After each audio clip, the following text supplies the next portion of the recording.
নমস্কার বন্ধুরা, তোমরা সবাই কেমন আছো?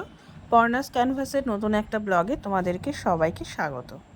আগের ব্লগে তোমাদেরকে বলেছিলাম যে গঙ্গাবরণের একটা বড় লম্বা ভিডিও আছে, সেটা তোমাদেরকে দেখাবো।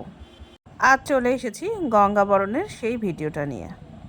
আমরা এখন ক্লাবে মাঠে সবাই রেডি হয়ে দাঁড়িয়ে আছি। সবাই এক জায়গায় হলে তারপর আমরা গঙ্গাবরণে বেরোবো।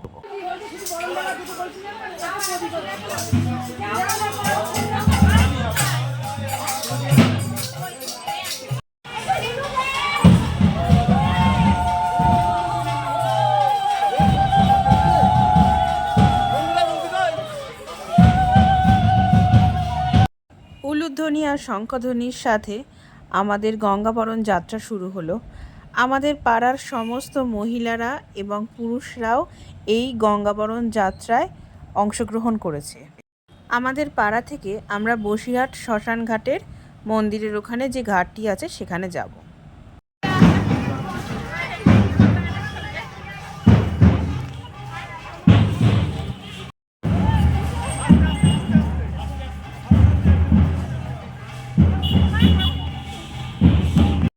নিজের পাড়াতে কোনো অনুষ্ঠান হওয়া মানেই কিন্তু এক বিশাল ব্যাপার। সবাই কিন্তু খুব সুন্দর করে রোদ্দুরের মধ্যে সেজেগুজে আমরা বেরিয়ে পড়েছি।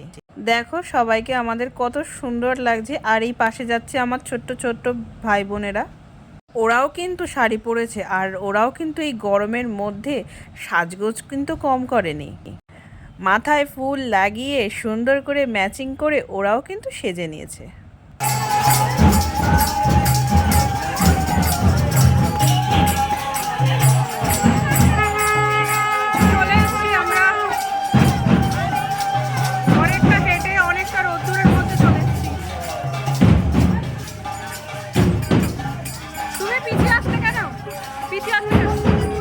আমি তো পিছনে ছিলাম, পিছনে আসার কি দরকার।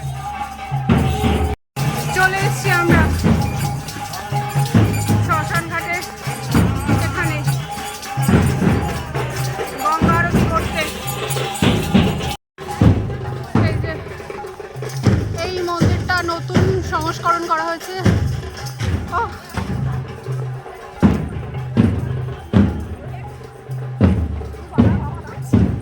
আমরা এখন যাচ্ছি নদীর ঘাটের দিকে।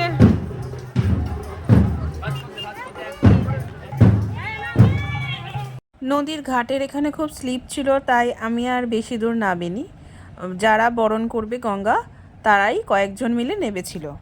আর এই নদীর পাড় থেকে দেখো কি সুন্দর লাগছে নদীটাতে। হয়তো চড়া পড়ে গেছে, কিন্তু তবুও আমাদের ইছামতি ব্রিজ, ওই পারে বাংলাদেশ, কি সুন্দর লাগছে।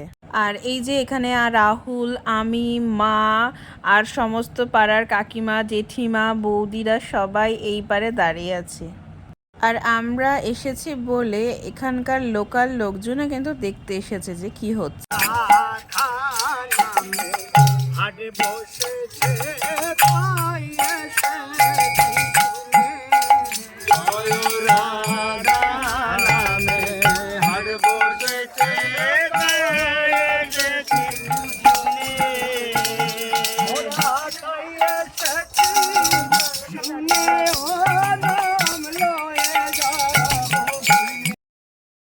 এরপর গঙ্গাবরণ থেকে ফিরে এসে এখন ঠাকুরকে প্রদক্ষিণ করা হচ্ছে। তোমরা হয়তো বলতে পারো যে তুই দিদি, তুমি আজকালকার মেয়ে হয়েও এত এই সমস্ত জিনিসগুলোতে ইনভলভ কেন থাকো? আসলে কি বলো তো, আমার এই জিনিসগুলো ভালো লাগে। কেন ভালো লাগে? শুধু যে ঠাকুর পুজো হচ্ছে তার জন্য নয়, এই যে কয়েকটা দিন আমরা সবাই মিলে এত আনন্দ করব, অনুষ্ঠান করব, তার জন্যই কিন্তু ভালো লাগে। আমার ব্লগ কেমন লাগলো জানিও আমাকে।